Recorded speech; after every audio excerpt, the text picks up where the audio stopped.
JP Morgan published their 2026 Guide to Retirement report, and the stat that should concern every Kaiser employee has actually nothing to do with the stock market.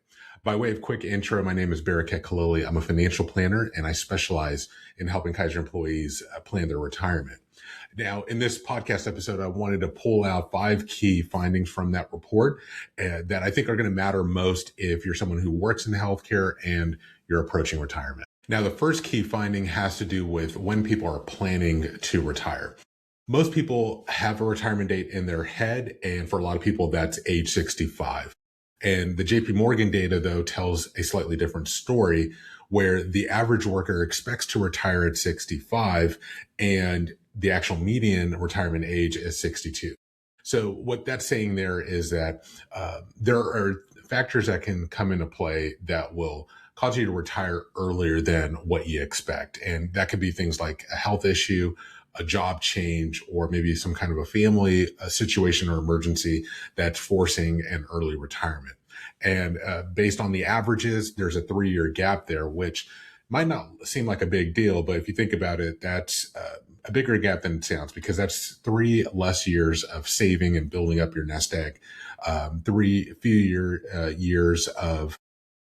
more years of drawing down, 3 more years of expenses that you have to cover.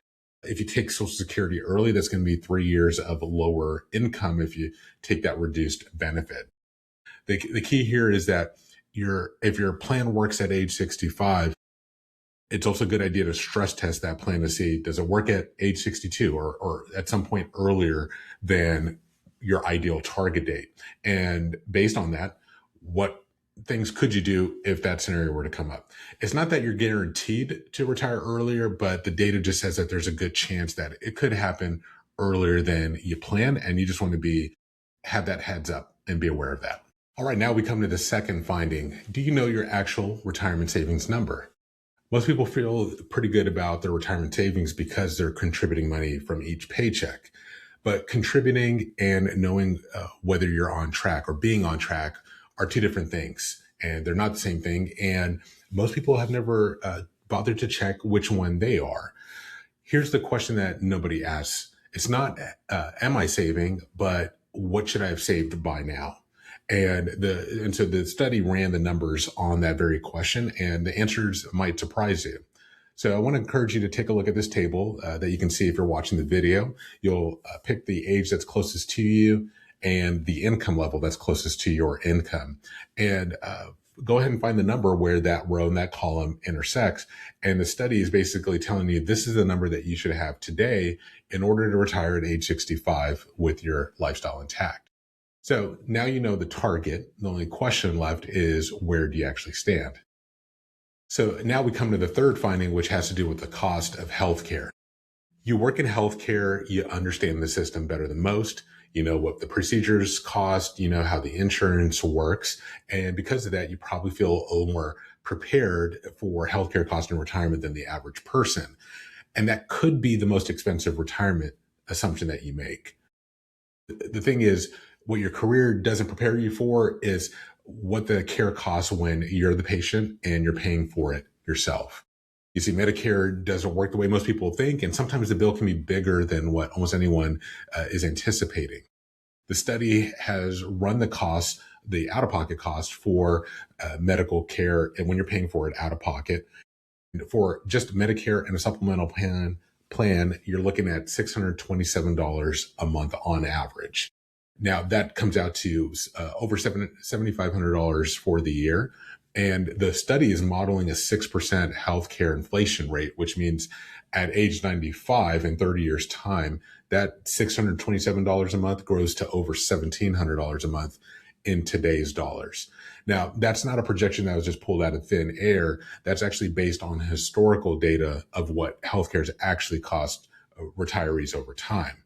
And then one other caveat to keep in mind is that for a lot of healthcare workers, you might be in a plan where you have retirement medical care covered, and that's great. This might be a situation, if you think back to that previous finding that we talked about, where people expect to retire at 65, but sometimes they retire at 62. If that situation applies to you, then you're looking at a potential, out of pocket cost, at least to bridge you over until, the Medicare kicks in. So this is another important planning point when you're thinking about retirement and looking at those different scenarios, making sure that you're factoring in what that potential cost could be. Okay, now we come to finding number 4, which is going to look at the relationship between guaranteed income and your spending level in retirement. Here's something that the study found that probably no one has ever told you, which is that you can have two people who retire with the exact same amount of money and live completely different retirements. And it's not because one is better at investing or is more disciplined, but because of one variable that has actually nothing to do with either of those things. The answer is guaranteed income. See, the question is how much of your retirement wealth is coming in as a predictable monthly check versus an amount that's sitting in an account that you have to withdraw from.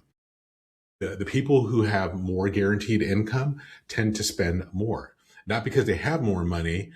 They have the same amount of money, but they spend more because they're not afraid to.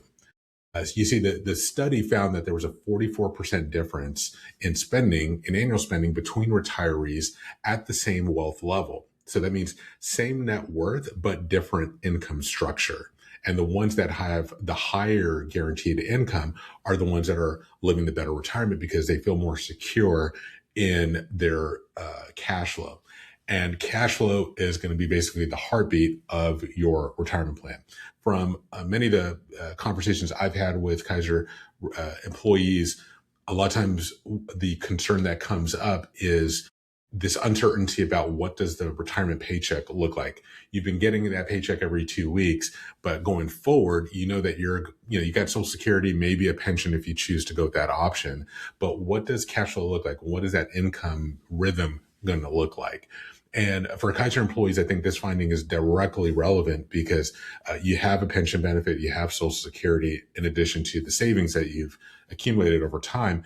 And this is going to factor into how you think about and coordinate your income sources. Okay, we made it to the last finding. So good job hanging in there. I know it's a little bit of a marathon, but the last finding has to do with when you claim Social Security changes everything. Most people make the most permanent financial decision in their retirement without running the math. And the day you claim Social Security, with a couple of exceptions, is mostly locked in for life. And the difference between claiming at age 62 versus age 70 is not a small difference. Now, here's where the tension lives. Most people claim early and they do it for one of two reasons. One is either they need the money now to grow, or they're afraid that Social Security is not going to be there in the future. And the study addresses both of those concerns. The break even right now between claiming at 62 and claiming at age 70 is age 81, which means if you live past age 81, you're better off financially waiting to take that Social Security benefit rather than taking it early. It's winning out every year after that. And for a healthy couple today at age 65, there's a 90% chance that at least one of you is going to make it to age 85. So for Kaiser employees who are in good health, taking it early is not the safe choice. It's actually the most expensive one, because the question is not when do you want the money, but when do you need the money and when do you need it most? The underlying question behind all of this, of course, is when are you going to die? And that's certainly a very difficult question to answer. Now, you can consult your medical history, your family medical history, and look at the longevity of your parents and grandparents and other folks in your family. You can talk to your financial advisor. You can talk to your doctor, your palm reader, your astrologist, whoever gives you the most peace of mind. But of course, none of those folks are going to know when, are going to be able to answer that question for you. And so if you want to hedge your bets, my typical rule of thumb on this is wait as long as you can, but take it as soon as you need it financially in order to make your retirement plan feasible. Now, if you're a Kaiser employee in your 50s, maybe one of these findings hit a little closer to home than the others. And if that's the case, then I made a video specifically for you, and it's called the Kaiser Retirement Playbook for 2026. I made this especially for those Kaiser employees who are in their 50s and who are maybe, say, 5 to 10 years out from retirement. And it walks you through exactly what you can do this year to either get on track or just make sure you're staying on track to hit your retirement goals, hit your target deadline, and make sure that you're prepared when the time comes to put in that 90-day notice. You'll see the link in the description below and maybe somewhere around here on the screen. Thanks for listening.